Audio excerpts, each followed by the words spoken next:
Hello students, 11th class history lesson number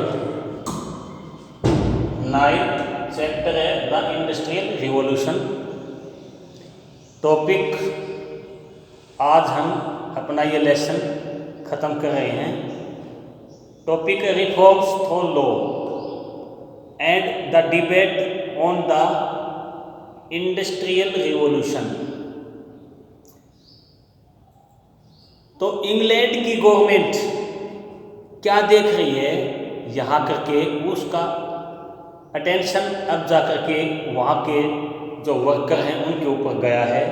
तो उन्होंने क्या पाया, वर्कर्स में यहाँ मेनली किसके ऊपर उनका अटेंशन गया है, यहाँ की वुमेन्स, यहाँ के चिल्ड्रंस के ऊपर। इसलिए वहाँ की गवर्नमेंट ने 1819 में कुछ लॉ बनाए हैं और कंडीशन को सुधारने की कोशिश की गई है। वो रिफॉर्म्स कौन से हैं? सबसे पहले 1819 में वहाँ की गवर्नमेंट ने एक लॉ पास किया है जिसमें उन्होंने कहा है कि इंग्लैंड के अंदर बिलो 9 ईयर्स यानी 9 साल से नीचे का बच्चा इंडस्ट्री में काम नहीं करेगा, और 16 ईयर्स 9 to 16 ये जो चिल्ड्रंस हैं इस कैटेगरी में आते हैं, इनके लिए टाइम्स आवर्स घंटे जो है ना वो निश्चित कर दिए गए हैं कि आपको इंडस्ट्री के अंदर केवल 12 आवर्स 12 घंटे स्पेंड करने पड़ेंगे। तो इस तरह पहली कोशिश 1819 में हुई है। बट इंग्लैंड के अंदर इस चीज़ का ज़बरदस्त तरीके से जो है ना प्रोटेस्ट किया गया है कि ऐसा नहीं होना चाहिए। क्योंकि वहाँ के वर्कर्स लोग जो हैं वो क्या मानते हैं कि इससे तो जो पुअर लोग हैं उनकी कंडीशन तो और मिजरेबल हो जाएगी। इसलिए 1833 में इंग्लैंड की गवर्नमेंट ने एक और कानून पास किया है जिसमें 9 ईयर से नीचे वाले बच्चे केवल सिल्क इंडस्ट्री में काम कर सकते हैं, जहां काम करना आसान होता है। और वुमेन्स के लिए और मेंस के लिए जो है ना यहाँ फिर अब और जो है ना उनको कुछ रिलैक्सेशन दिया गया है। इसके बाद 1847 के अंदर भी कानून पास हुआ है जिसमें मेंस वुमेन्स के लिए टाइम्स का जो आवर हैं वो 10 आवर्स कर दिए, यानी टाइम जो है वो 1 डे इक्वल टू 10 आवर्स 10 घंटे। तो इस तरह वुमेन्स और चिल्ड्रंस 10 आवर्स जो है स्पेंड करेंगे एक इंडस्ट्री में। तो टाइम टू टाइम यहाँ पर अब रिफॉर्म्स होने शुरू हो गए हैं। ये सब कुछ जो लॉ बने हैं ये कॉटन इंडस्ट्री के लिए बने हैं। बट अब माइंस जो इंग्लैंड के अंदर है, माइंस इंडस्ट्री हैं, वहाँ पर भी चिल्ड्रंस काम कर रही हैं, वो काम कर रहे हैं, वुमेन्स काम कर रहे हैं। अब वहाँ पर भी ऐसे जो है ना लॉ बनने शुरू हो गए हैं। वहाँ भी एक 1842 के अंदर जो लॉ बना है उसके अंदर क्या कहा गया है कि बच्चे जो है ना माइंस अंडरग्राउंड वर्क नहीं करेंगे। 1842 के अंदर भी ऐसे ही रूल एंड रेगुलेशन बने हैं। बट यहाँ पर जो है ना इसके साथ साथ गवर्नमेंट ने एक इंस्पेक्टर भी यहाँ पर सेलेक्ट किया है जिसका वर्क क्या है कि ऑब्जर्वेशन करना कि कौन सी इंडस्ट्री में कहीं बच्चों को तो काम पर नहीं लगा रखा है, बट ये इंस्पेक्टर जो होते थे, इंस्पेक्शन जो करते थे, इनका जो फैक्ट्री ओनर हैं वो पैसे दे करके मुंह बंद कर देते थे और वो गलत रिपोर्ट देते थे। इसके क्यों उसकी जो मंथली जो वेज है वो बहुत कम होती थी। और इस तरह वो पैसे ले भी लेते थे। और दूसरा यहाँ पर एक हमें देखने को क्या मिलता है कि ये लॉ बनाने के बाद भी इंग्लैंड के लोग अपने बच्चों की एज गलत बता करके, यानी जिसकी एज 9 ईयर्स नहीं है और उसकी 9 ईयर्स बता करके फैक्ट्री में जो ना उसको सेट कर देते। क्यों? क्योंकि वो लोग गरीब थे और वो अपने पेरेंट्स को जो ना एक तरह से एक्स्ट्रा इनकम का एक सोर्स बनते थे ये बच्चे।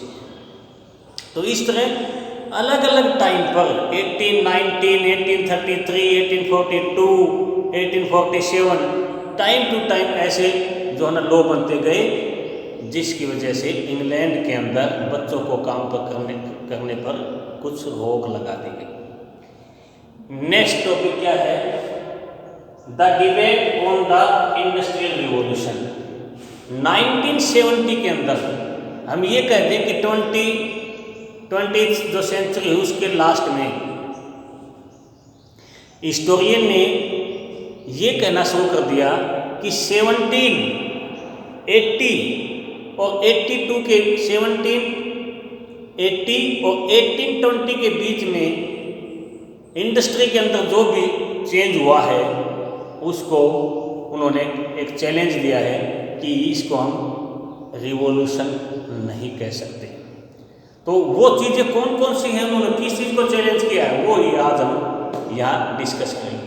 तो सबसे पहला पॉइंट क्या है कि जो 20th सेंचुरी के जो हिस्टोरियन है लास्ट 20th सेंचुरी की, वो क्या कहते हैं कि जो प्रोसेस चली आ रही थी वो ही प्रोसेस अब भी चली आ रही है। यानी 1718 और 1820 के बीच में वो प्रोसेस जो है वो बहुत स्लो है। प्रोडक्शन जो है ना सरप्लस में निकल करके इस टाइम नहीं आया है, पहला पॉइंट। सेकंड क्या कहता है कि यहाँ पर इंग्लैंड के अंदर इंडस्ट्री जो है, इंडस्ट्रियल रिवॉल्यूशन जो वर्ड दिया गया है वो इंग्लैंड की हम कुछ ही सिटीज़ को सिलेक्ट कर सकते हैं, लाइक लंदन, बर्मिंघम, इसके साथ साथ मैनचेस्टर और न्यू कासल। ये ही ऐसे सिटी रहे इंग्लैंड के जहाँ पर इंडस्ट्रीज सेट हुई हैं, इंडस्ट्रीज लगी हैं, बाकी कंप्लीट इंग्लैंड में नहीं। तो हम कैसे कह सकते हैं कि ये इंडस्ट्रियल रिवॉल्यूशन थी, इंडस्ट्री में ये रिवॉल्यूशन थी, क्योंकि इंग्लैंड के मात्र कुछ ही सिटीज में ये इंडस्ट्री सेटअप हुई थी। नेक्स्ट क्या कहता है कि 1782 के बीच में, 1780 और 1820 के बीच में केवल आयरन और कॉटन इंडस्ट्री में ही ये सब कुछ थोड़ा बहुत हम सुधार देख रहे हैं। बाकी जो भी इंडस्ट्री थी वहाँ पर सब कुछ मशीन से वहाँ प्रोडक्शन नहीं बनता था। ये कहता है कि स्टीम पावर और मेटेलिक जो मशीन थी वो 19th सेंचुरी के बाद में आई है। उन्होंने अपना वर्क जो है ना 19th सेंचुरी के बाद में किया है। किसने? स्टीम पावर ने और मेटेलिक मशीन जो थी। नेक्स्ट क्या कहता है कि 1820 के प्रोडक्शन जो बढ़ा है, सरप्लस प्रोडक्शन, या हम कह सकते हैं कि प्रोडक्शन इंक्रीज जो हुआ ना वो 1820 के बाद हुआ है। कॉटन, आयरन इंडस्ट्री और इंजीनियरिंग इंडस्ट्री, यहाँ पर जो है ना जितने भी कॉटन है, आयरन है, इंजीनियरिंग इंडस्ट्री है, यहाँ पर टोटल जो वर्कर हैं उनका केवल 50% ही काम कर रहे हैं। यानी अब भी 50% लोग इंग्लैंड के अंदर हैंडीक्राफ्ट हैं, यानी प्रोडक्शन जो कर रहे हैं वो हाउस होल्ड में बैठ करके और अपने हाथों से कर रहे हैं, हैंडीक्राफ्ट है। कैसे कह सकते हैं हम हैमर प्रोडक्शन है, एक्सीज हैं, लेदर है, ग्लास है, पोट्री है, ये सारे प्रोडक्शन में इन चीज़ों का जो प्रोडक्शन है वो हैंड से ही हो रहा है। यहाँ इन चीज़ों का प्रोडक्शन में अभी मशीनों में काम करना शुरू नहीं किया है। तो कैसे कह सकते हैं कि 1780 और 1820 के बीच का जो टाइम पीरियड है इसको हम इंडस्ट्रियल रिवॉल्यूशन कहेंगे। तो यहाँ पर 1760 से लेकर के 1760 से लेकर 1815 तक प्रोडक्शन जो था ना, वो कहते कि बहुत कम था। यहाँ दो काम इंग्लैंड एक साथ कर रहा था।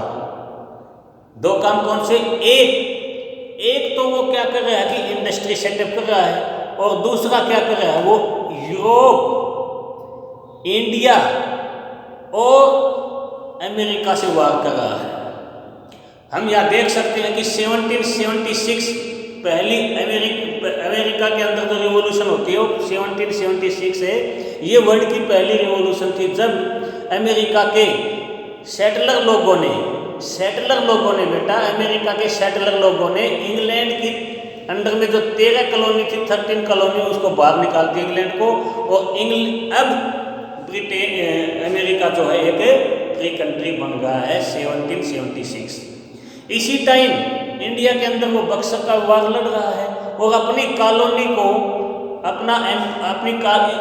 इंडिया की कॉलोनी में अपना एम्पायर को एक्सटेंड करने में लग रहा है, और इसके साथ साथ उसका फ्रांस के साथ भी युद्ध चल रहा है, वार चल रहा है। तो ऐसे में क्या इंग्लैंड का पूरा अटेंशन इंडस्ट्री के ऊपर था? इस तरह भी ये मैं नहीं, ये 20th सेंचुरी के हिस्टोरियन कहते हैं कि इस टाइम प्रोडक्शन ज़्यादा निकल करके नहीं आ रहा था, इसलिए वो कहते हैं कि इंडस्ट्रियल रिवॉल्यूशन, यहाँ पर रिवॉल्यूशन वर्ड इंडस्ट्री के पीछे नहीं लगना चाहिए। यहाँ पर 1851 के अंदर इंग्लैंड के अंदर क्या है कि क्रिस्टल पैलेस इन लंदन के अंदर क्रिस्टल पैलेस में एक एग्जीबिशन लगाई जाती है, जिसमें क्या शो कर रहे हैं, अचीवमेंट ऑफ इंडस्ट्रीज की जो अचीवमेंट है ना, उसको दिखा रहे हैं यहाँ पर। 1851 तक भी इंग्लैंड के सर्वे के अकॉर्डिंग ये माना गया है कि वहाँ की जो जितने वर्कर हैं उसका 50% अब भी इंडस्ट्री में काम नहीं करते, बल्कि हाउस होल्ड यूनिट में काम करते हैं। और मैंने पहले बता दिया कि वो प्रोडक्शन ऐसा है जो अभी तक मशीन कर ही नहीं सकती थी। तो वो कौन सी इंडस्ट्री थी जो हाथ से करते थे? वो ग्लास है, लेदर है, पोट्री है, हैमर है, एक्सिस है। ये सारी चीज़ें अभी भी कहाँ से आ रही हैं? ये सारी चीज़ें अभी हैंडीक्राफ्ट हैं। तो हम इस तरह कैसे कह सकते हैं कि ये एक इंडस्ट्रियल रिवॉल्यूशन का टाइम था। बट यहाँ पर ये माना गया है कि इंग्लैंड के अंदर 1851 के बाद रियल में वहाँ पर एक बदलाव चेंज हुआ है। वहाँ पर जो होना चेंज किस में हुआ है? बड़े लेवल पर जो होना चेंज हुआ है, यहाँ पर ट्रांसफार्मिंग हुई है और यहाँ की इकोनॉमी और यहाँ की सोसाइटी पर बहुत ज़बरदस्त फर्क पड़ा है। कब? 19th century, mid 19th century, यानी आफ्टर मिड 19th सेंचुरी, मतलब 1850 के बाद इंग्लैंड के अंदर इंग्लैंड की इकोनॉमी बहुत सुधरी है। वहाँ की कम्युनिटी, वहाँ की सोसाइटी में कुछ लोग बहुत ही इकोनॉमिकली पावरफुल हुए हैं और एक तरह से इंग्लैंड की हम ये कह सकते हैं कि पर कैपिटा इनकम ग्रोथ कर गई है।